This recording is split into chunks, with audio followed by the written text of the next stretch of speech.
सही कहल गेल है। जाड़ा में अगर पखेवा के व्यवस्था हो जाए तो ओरा से बढ़ के कुछ नहीं। पहले बूढ़ पुरानिया कहलखिन कि पखेवा पर जाड़ा कट जाए जी। अब पखेवा ओकरो में करर पखेवा देखे रहो एकदम टबे टब रसगुल्ला बाल्टी भरल है। और सब दिलेरी से लगल हखिन खिलावे में। आहो जरी मिली इनका सबसे कुछ बात कर लेवल जाए। चीज के प्रभारी है यार।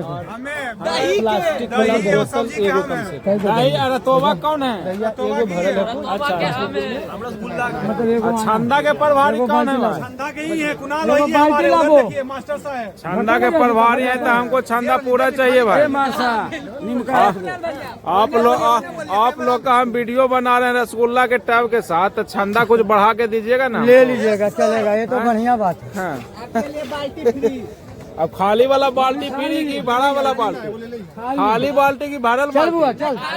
खाली बाल्टी तो खाली बाल्टी ले जाके हम की कर रहे? रसगुल्ला तो छन में मिलता करता है, साथ में बाल्टी फ्री। अच्छा एगो बाल्टी जो सबसे ज्यादा रसगुल्ला खाएगा उसको एक बाल्टी रसगुल्ला फ्री। हाँ हाँ अच्छा तो ये कंपटीशन तो आप ही के गांव वाला जीत सकता है भाई। तो वो तो हमारे गाँव में सब है ना? हाँ बाहर लगना है।